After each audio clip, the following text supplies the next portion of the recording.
சாண்டில்யன் அவர்களின் விலைராணி அத்தியாயம் 43 பாயும் பஞ்சனையாகும்.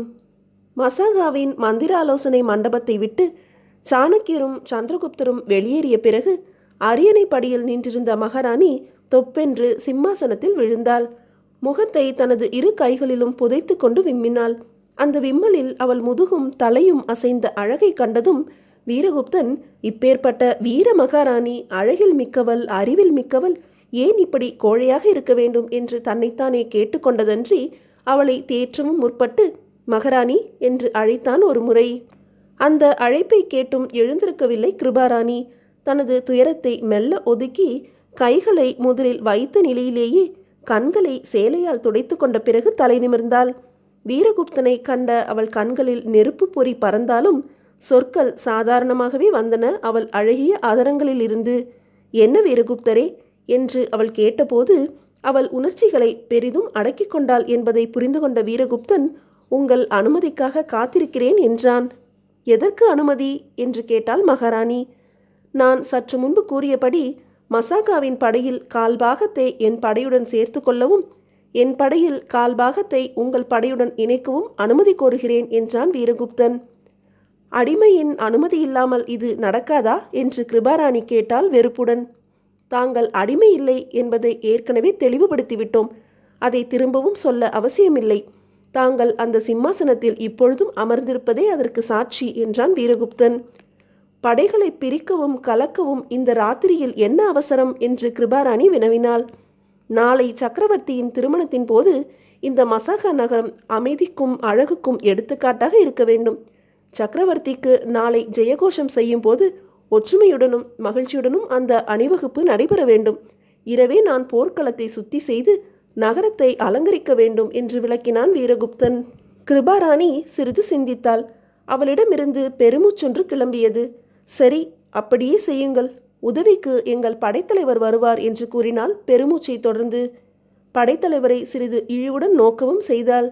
அந்த பார்வையை வீரகுப்தனும் படைத்தலைவனும் கவனித்த போதிலும் அதை பொருட்படுத்தாமல் சபா மண்டபத்திலிருந்து வெளியேறினார்கள். அங்கிருந்து நேராக விருந்தினர் மாளிகைக்கு சென்று விலைராணியையும் உடன் அழைத்து கொண்ட வீரகுப்தன் அன்றைய போர்க்களத்தை நோக்கி நடந்தான். அவன் அந்த இடத்தை அடையும் முன்பே களத்தின் சுத்திகரிப்பு வேலை அநேகமாக முடிந்துவிட்டது. வீரர்கள் அந்த களத்திலிருந்த சடலங்களை அப்புறப்படுத்திய பிறகு நீர் கொண்டு வந்து அங்கு தெளிக்கவும் முற்பட்டார்கள். சீக்கிரம் களம் சுத்தமாக உத்தரவிட்ட வீரகுப்தன் மசாகாவின் கோட்டை வாயிலுக்கு சென்று அங்கு அந்த பெரும் கதவுகளை பழுது பார்த்து கொண்டிருந்த தச்சர்களை நோக்கி, நாளை காலையில் சக்கரவர்த்தி மசாகாவை ஏற்றுக்கொள்கிறார், சீக்கிரம் கதவுகளை சீர்படுத்துங்கள் என்று உத்தரவிட்டான். அங்கிருந்து தான் முதலில் தங்கியிருந்த சிறு வீட்டுக்கு வந்து அங்கு காத்திருந்த தனது படைத்தலைவர்களுக்கு வேண்டிய உத்தரவுகளை பிறப்பித்தான். மசாகாவின் படைத்தலைவரை நோக்கி, தங்கள் படைகளில் கால்பாகத்தை எனது படையுடன் சேர்த்து விடுங்கள், மீதி விஷயங்களை காலையில் பார்ப்போம், சிறிது நேரம் இளைப்பாறுகிறேன் என்று கூறி அவனையும் அனுப்பிவிட்டு, ராணி கதவை தாளிட்டு வா என்று உத்தரவிட்டு அந்த பழைய கட்டிடத்தில் இருந்த பாயில் படுத்து கொண்டான். விலைராணி கதவை தாளிட்டு வந்து அவன் அருகில் உட்கார்ந்து கொண்டாள். எதற்கு கதவை தாளிட சொன்னீர்கள் என்று விஷமமாக கேட்கவும் செய்தாள். வீரகுப்தன் உடனடியாக பதில் சொல்லவில்லை. தனது இடது கையை தூக்கி அவள் மடியில் போட்டு, சிறிது நேரமாவது யார் தொந்தரவும் இல்லாமல் உறங்க வேண்டும் என்றான். உறங்கத்தானே போகிறீர்கள் என்று விலைராணி வினவினாள். முறுவலும் கொண்டாள். ஆம், வேறென்ன செய்ய சொல்கிறாய் என்று கேட்டான் வீரகுப்தன். எதுவும் செய்ய சொல்லவில்லை, உறங்குங்கள், யாரும் உங்களை எழுப்பாமல் நான் பார்த்து கொள்கிறேன் என்று சொன்ன விலைராணி அவன் கால்களை வருடத் தொடங்கினாள். கால்களை வருட வேண்டாம், வீரகுப்தன் குப்புற படுத்த நிலையில் சொன்னான். முதுகை தடவட்டுமா, போரின் களைப்பு நீங்கும் என்று விலைராணி சொல்லி முதுகில் தனது கையை வைத்தாள். சரேல் என்று திரும்பி மல்லாந்து படுத்த வீரகுப்தன் விலைராணியின் கைகள் இரண்டையும் தனது கையால் பற்றி, நீயும் படுத்து உறங்கு, நீயும் போரிட்டிருக்கிறாய், என் களைப்பு உனக்கும் தான் இருக்கும் என்றான். படுக்க நேரமில்லை என்றாள் விலைராணி. ஏன்? முக்கால் இரவு ஓடிவிட்டது, விடிய அதிக நாழி இல்லை. கால் இரவில் களைப்பை தீர்த்து கொள்ள முடியாதா என்றான் வீரகுப்தன். முடியும். அப்படியானால் படுத்துக்கொள் என்று கூறிய வீரகுப்தன் அவளை பலவந்தமாக படுக்க வைத்தான் தனது பக்கத்தில். பிறகு தனது வலது கரத்தை அவள் உடலுக்கு குறுக்கே போட்டுக்கொண்டு ஆசுவாச பெருமூச்சு விட்டான். விலைராணி நகைத்தாள் லேசாக. தனது உடலுக்கு குறுக்கே இரும்பு போல் கிடந்த அவன் கையை அப்புறப்படுத்த முயன்றாள். சிறிது சிரமப்பட்டு தூக்கி அப்புறமும் தள்ளினாள். ஆனால் அந்த கை மீண்டும் அவள் மீதே விழுந்தது. ஆனால் விழுந்தது பழைய இடமல்ல.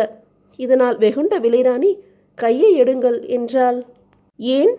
உறங்க இது அல்ல வழி. வேறு எது? சிந்தையை அடக்கி சும்மா இருப்பது என்றாள் விலைராணி.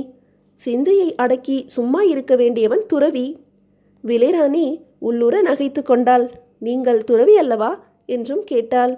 துறவிதான் ஒரு வகையில் என்றான் வீரகுப்தன். அது எந்த வகை? விஸ்வாமித்திரன் வகை. அதில் என்ன விசேஷம்? அவர் தவத்தை கலைக்க மேனகை வந்தாள், ரம்பை வந்தாள். இதை சொன்ன வீரகுப்தன் கரகரத்த குரலில் நகைத்தான்.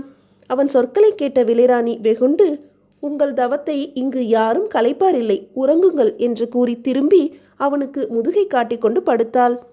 அவள் படுத்த நிலையை அரைவாசி உடலை நிமிர்த்தி தலைக்கு இடது கையை முட்டு கொடுத்து கொண்டு நோக்கினான் வீரகுப்தன். அவள் பின்னழகு உன்மத்தமூட்டும் வகையில் இருந்தது. தலையின் அடர்த்தியான குழல் பட்டு கயிற்றிலிருந்து சிறிது பிரிந்து கிடந்தது. அதில் தவழ்ந்திருந்த முல்லைச்சரம் ஒரு புறமாக விழுந்து கிடந்தது. அழகிய கழுத்தும் நீண்ட முதுகுப்புறமும் வசீகர சிறுத்த இடையும் அடுத்து எழுந்த அழகு மேடும் வீரகுப்தன் உணர்ச்சிகளை அள்ளிச் சென்றன. அவள் குழலில் முகத்தை புதைத்த வீரகுப்தன் அலைந்து கிடந்த முல்லைச்சரத்தை முகர்ந்தான். பிறகு அவள் முகத்தில் முகத்தை புரட்டினான். அவன் கையொன்று அழகுமேட்டில் அலைந்தது. உணர்ச்சி வசப்பட்டது வீரகுப்தன் மட்டுமல்ல, விலைராணியின் உணர்ச்சிகள் அவள் உடல் முழுவதும் மின்சாரம் போல பாய்ந்து சென்றன. அவற்றை சரி செய்ய முயல்வன போல கால்கள் அசைந்தன. ஒன்றோடு ஒன்று இணைந்து பிரிந்தன. அவள் புரண்டு ஒரு கழித்திருந்த நிலையிலிருந்து குப்புறப்படுக்க முயன்றாள். அந்த முயற்சியை வீரகுப்தன் கைகள் தடுத்தன. அடுத்த வினாடி அவள் கீழிருந்த பழைய பாயில் மல்லாந்து கிடந்தாள்.